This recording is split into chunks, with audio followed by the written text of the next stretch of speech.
जय हिंद दोस्तों। आज हम लोग पढ़ने वाले हैं बायोलॉजी का फाउंडेशन कोर्स का सेकेंड डे आज। और हम लोग बहुत ही ज़बरदस्त तरीके से पढ़ने वाले हैं पूरे डिटेल में। तो क्या पढ़ा चुके थे, हम बता चुके थे कि सेल के इंट्रोडक्शन बता दिए थे और कौन खोज किया था, कौन कितने टाइप के होते बता दिए थे।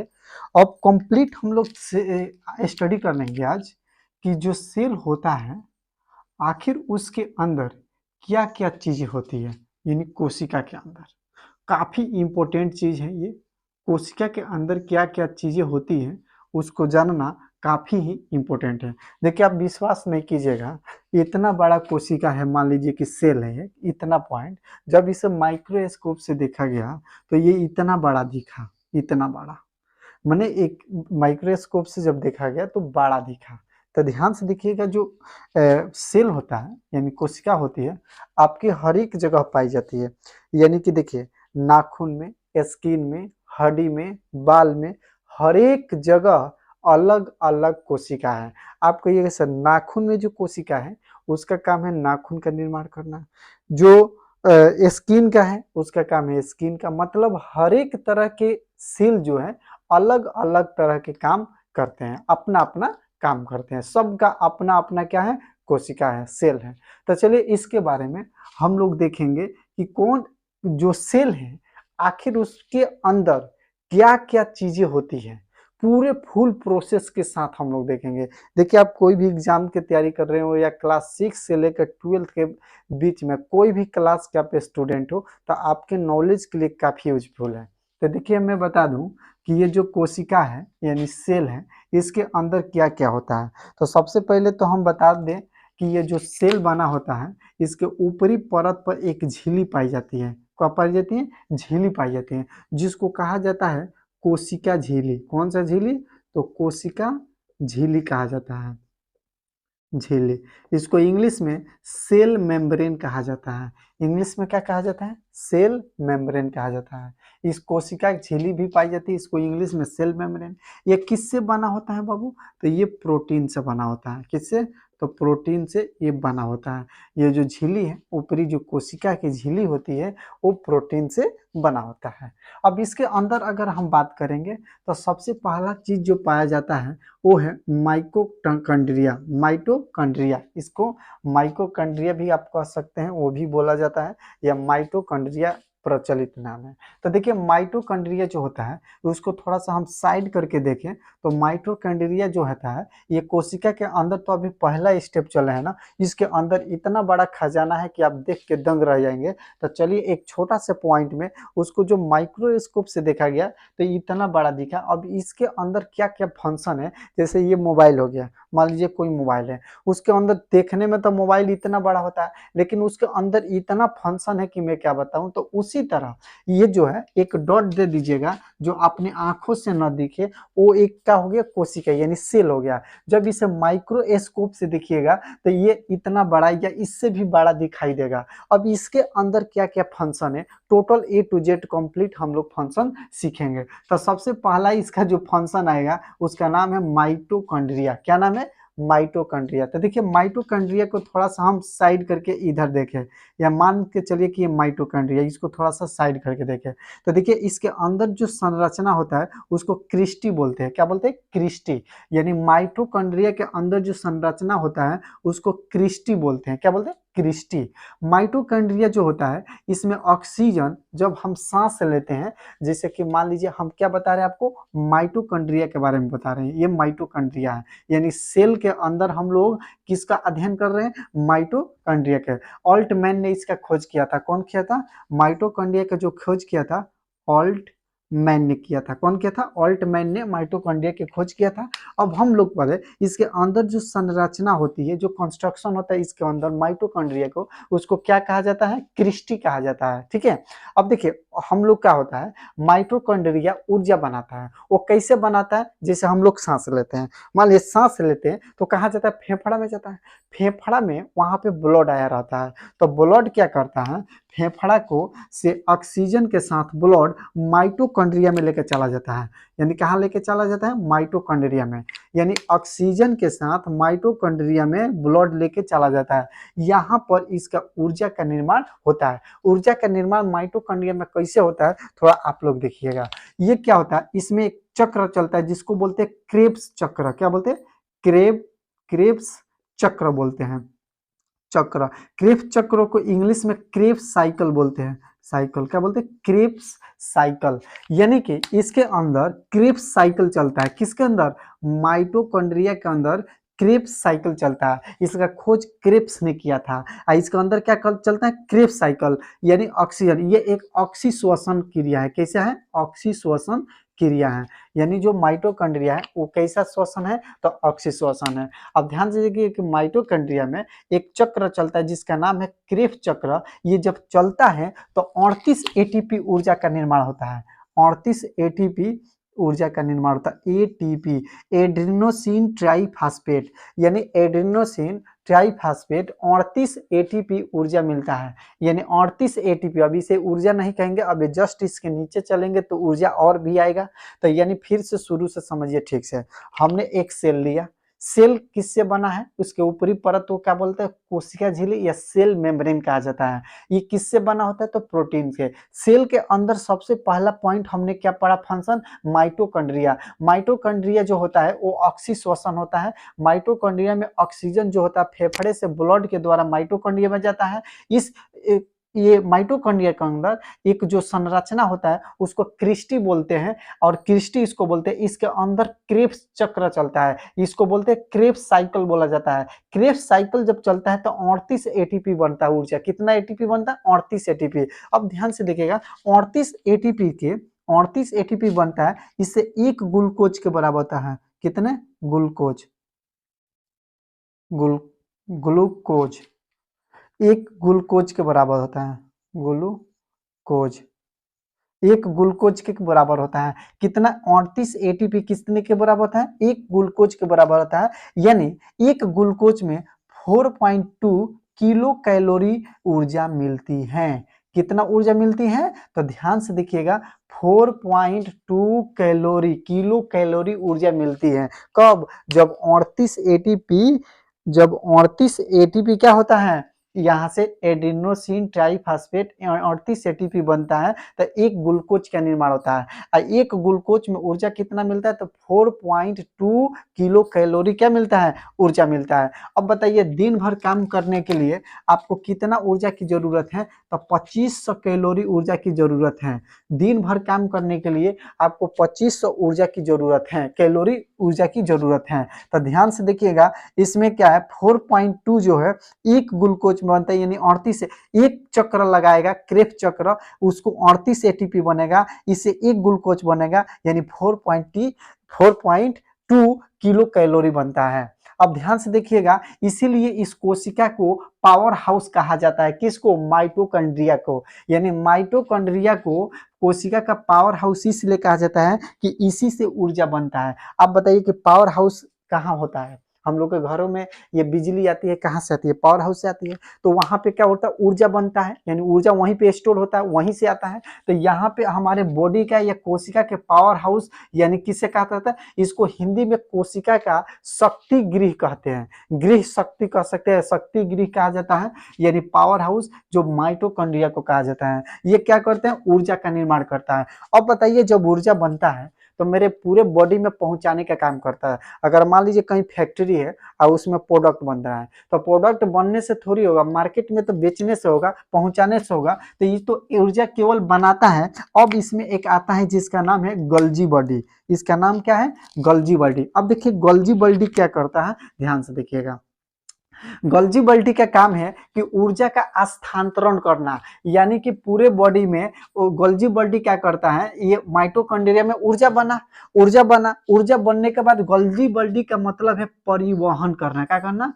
परिवहन। देखिए, परिवहन का मतलब होता है ट्रांसपोर्ट, यानी एक जगह से दूसरे जगह ले जाना, उसे क्या बोलते हैं? परिवहन। इसका काम है कि पूरे कोशिका में जितने सिस्टम है उसमें सबको एनर्जी पहुंचाना। बताइए, हम लोगों को सबसे ज्यादा एनर्जी किसको जरूरत है? एकदम हमेशा 24 घंटा किसको जरूरत है, तो हमारे माइंड को यानी फेफड़ों को जरूरत है कि नहीं। अगर ये बताइए कि अगर मान लीजिए एनर्जी हम ये ना गल्जी बॉडी अगर एनर्जी शेयर नहीं करेगा तो माइंड के पास एनर्जी नहीं जाएगा, तो माइंड काम करना बंद कर देगा। अगर हम बोल रहे हैं किसके थ्रू बोल रहे हैं, एनर्जी के, तो हमारा एनर्जी कहाँ आ रहा है, जीभ यानी मुंह में आ रहा है, जीभ के पास आ रहा है। तो इसलिए हम लोग क्या कर रहे हैं, गल्जी बॉडी जिसका देखता है कि कहाँ पर जरूरत ज्यादा है ऊर्जा का, वहां पर ये पहुंचाने का काम करता है।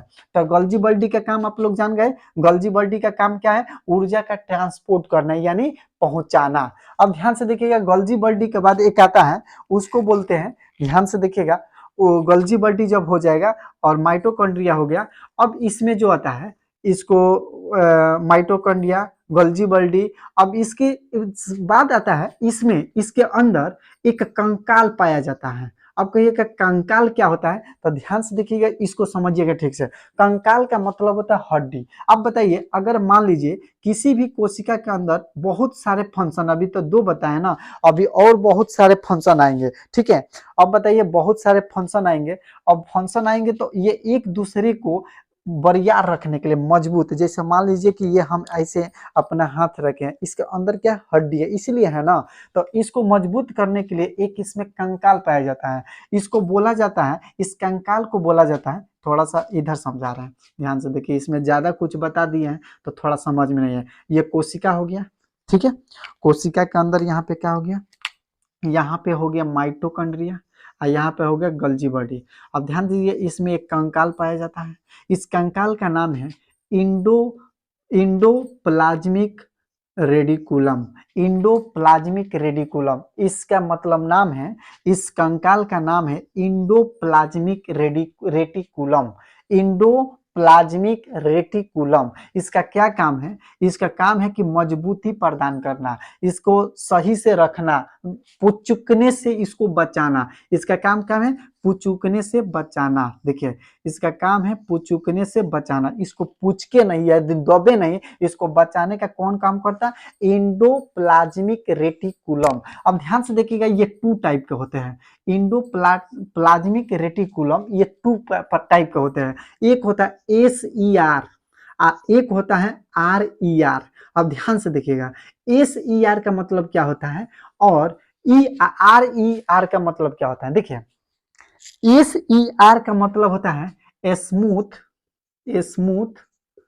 स्मूथ इंडोप्लाज्मिक रेटिकुलम, और देखिए RER का मतलब होता है rough, ROUGH, rough endoplasmic reticulum. अब तो आप समझ ही गए होंगे। बताइए कंकाल का काम कौन करता है कोशिका में यानी सेल में, किसी को बचाने का। अगर कोई माइटोकॉन्ड्रिया है, गल्जी बॉडी है, अभी इसमें आएगा और भी आएगा, जैसे कि इसमें अब आएगा जानते हैं क्या, अब मान लीजिए इसमें राइबोसोम आएगा, सेंट्रोसोम आएगा, लाइसोसोम आएगा, अबे बहुत चीज इसमें बाकी है, अभी तो स्टार्ट है, अभी तो फिल्म अभी स्टार्ट हुआ है। अब देखिए इसको बचाने का कंकाल का काम कौन करता है, इंडोथर्मिक इंडोप्लाज्मिक रेटिकुलम। ये 2 टाइप के होते हैं, एक बोलता है स्मूथ इंडोप्लाज्मिक रेटिकुलम, एक होता है रफ। अब ध्यान से देखिएगा एक साइड इसमें रफ होता है और एक साइड स्मूथ होता है। अब ध्यान से देखिए इसको थोड़ा सा हम मिटा दें, आप लोग ये अच्छा से समझ गए हैं, इसको अब थोड़ा सा मिटा दें क्योंकि वो समझाना है तो मिटाना पड़ेगा। चलिए इसको समझिए। देखिए स्मूथ जो होता है, स्मूथ का मतलब होता है चिकना, स्मूथ का मतलब क्या होता है, चिकना, इसको बोला जाता है वसा। इसमें क्या पाया जाता है, वसा पाया जाता है, इंग्लिश में इसे बोलते हैं फेट, इंग्लिश में क्या बोलते हैं, फेट बोलते हैं। यानी कि स्मूथ इंडोप्लाज्मिक रेटिकुलम जो होता है वो स्मूथ होता है, मतलब कि एकदम छिछलने वाला होता है, एकदम मतलब साबुन जैसे हो गया, तेल जैसे हो गया, ये सब, तो उसको बोलते हैं वसा होता है। उसमें क्या होता है, वसा, इसमें क्या बनता है, वसा बनता है, उसको बोलते हैं फैट। जैसे देखिए वसा की वजह से औरतों सब में, जैसे कि लेडीज सब में वसा की मात्रा ज्यादा होता है और जेंट्स में वसा की मात्रा कम होता है। इसलिए देखिएगा अगर आपसे हल्का भी कोई अगर लेडीज है, उसका वेट थोड़ा मान लीजिए कि वेट अगर उसका अगर कम ही है, मान लीजिए कि हम 60 kg के हैं और कोई लेडीज है उसका वेट है 55 यानी 50 kg का, तो देखने में लगेगी कि बहुत मोटी है, ठीक है। तो कहने का मतलब क्यों, उसमें वसा क्या है, ज्यादा है, यानी फेट क्या है, ज्यादा है। फेट ज्यादा होने से मोटापा दिखता है और ठंडा बहुत कम लगता है, इसलिए मोटापा से ठंडा भी कम लगता है और थोड़ा सा मोटे दिखिएगा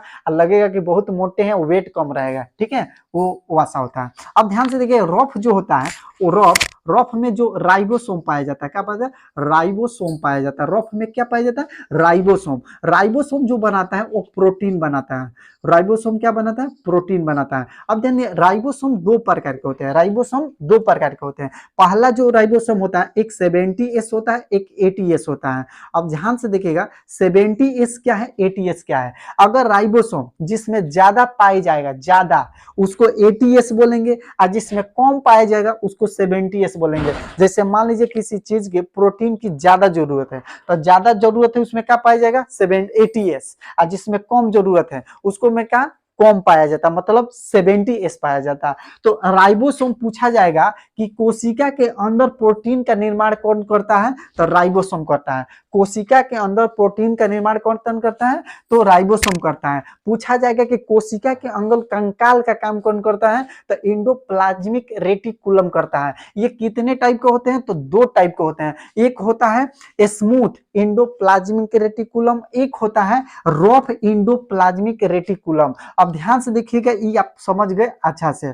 अब देखिएगा प्रोटीन जो होता है, हमारे शरीर में प्रोटीन का बनना बहुत जरूरी है। यहाँ पर लिख देते हैं राइबोसोम। राइबोसोम का मतलब हो गया कि प्रोटीन का निर्माण। बोले किसी को प्रॉब्लम, किसी को प्रॉब्लम नहीं होना चाहिए, ठीक है। चलिए, किसी को प्रॉब्लम है तो आप लोग कमेंट बॉक्स में करके हमसे पूछ सकते हैं, ठीक है। अब आते हैं इसमें, अब इसके अलावा यहाँ पे अब आता है सेंट्रोसोम। अब चलिए जानते हैं कि सेंट्रोसोम क्या होता है। देखिए सेंट्रोसोम जो होता है, सेंट्रोसोम, सेंट्रोसोम से उसको बोलते हैं कोशिका का विभाजन। क्या बोलते हैं, कोशिका का विभाजन, यानी सेल डिवीजन, कोशिका का विभाजन, इसको बोलते हैं कोशिका का विभाजन। ध्यान से देखिए कोशिका के विभाजन क्या होता है। जैसे कि कोई कोशिका के विभाजन का मतलब होता है जैसे कि नया कोशिका का जन्म लेना। जैसे कि मान लीजिए यहाँ पे कटा गया, आपका कट गया, कट गया तो यहाँ पे कुछ देखिएगा, कुछ दिन के बाद वहां पे फिर से नया स्किन आ जाता है। यानी अगर ध्यान से देखिएगा, अगर मान लीजिए कि यहाँ पे आपका कोई उंगली है वो कट जाता है, ठीक है, कट जाता है, जो अपने से धीरे धीरे जब ठीक होगा ना तो वहां पे नया स्किन आ जाएगा। हड्डी आपका टूट गया, हड्डी टूट जाता है तो क्या करता है डॉक्टर, उसको सीधा करके, मान लीजिए कि ये टूट गया, एक में था टूट गया, तो इस तरह टूटा है ना, तो इसको सीधा करके लाएगा, आपको प्लास्टर कर देगा। क्या कर देगा, प्लास्टर। कुछ दिन के बाद ये हड्डी एक दूसरे का सट जाएगा। इसका मतलब कोशिका का विभाजन हुआ, इसको बोलते हैं सेंट्रोसोम। क्या बोलते हैं, सेंट्रोसोम। देखिए आपके ये नाखून है, इसमें कोशिका दो प्रकार के हम पढ़ाए थे, एक मृत कोशिका, एक जीवित कोशिका, मतलब एक लाइव और एक डेड। तो जो लाइव होता है वो काटने पर दर्द होगा, डेड जैसे ये नाखून है, नाखून को अगले जो पार्ट होते हैं जिसे आप काट सकते हैं, दर्द नहीं करता, उसको नेक्रोसिस बोला जाता है। क्या बोला जाता है, नेक्रोसिस। किसको बोला जाता है, जो जिसमें जान ना हो, काटने पर दर्द ना हो, ठीक है, नेक्रोसिस बोला जाता है। अब ध्यान से देखिए कोशिका का विभाजन सबसे तेज कहां होता है, तो लीवर में होता है। हम बता चुके थे इसके पिछले क्लास में कि कोशिका का जो विभाजन होता है वो लीवर में बहुत ही तेजी से होता है। क्या होगा कि अगर लीवर आपका कट भी जाए तो तुरंत ठीक हो जाएगा। सबसे कम यानी धीमा कोशिका का जो विभाजन होता है, सेल डिवीजन सबसे स्लो होता है, वो किसमें होता है, ब्रेन में होता है। अगर किसी को ब्रेन पर मारते हैं, अगर चोट लग जाता है तो बेचारा वो हमेशा के लिए गायब हो जाएगा, ठीक है। तो किसी को भी अगर मार रहे हैं आप, तो अगर उसको लीवर पर मार दीजिए, लेकिन कोशिका यानी ब्रेन पर उसको मत मारिए। लीवर पर अटैक कर दीजिए लेकिन ब्रेन पर, लीवर पर कीजिएगा तो उससे बच भी सकता है, लेकिन ब्रेन पर कीजिएगा बचने का कोई चांस नहीं है। तो सेंट्रोसोम का काम है कि किसी चीज का कोशिका का नष्ट हो जाती है तो उसका निर्माण करना, पुनः निर्माण करना, क्या कहलाता है, सेंट्रोसोम। आपसे पूछा जाएगा कोशिका के अंदर, कोशिका के अंदर नया कोशिका का जन्म कौन देता है, तो सेंट्रोसोम। जिसमें ज्यादा, अगर आप कभी कभी बताइए, अगर कभी ज्यादा सेंट्रोसोम हो जाएगा, मान लीजिए आपके शरीर में ज्यादा सेंट्रोसोम हो गया, तो आप ये 5 उंगली है ना, तो सेंट्रोसोम जब ज्यादा हो जाएगा तो 6 भी हो सकता है, क्योंकि ज्यादा निर्माण हो जाएगा, ठीक है, तो ये हो जाएगा।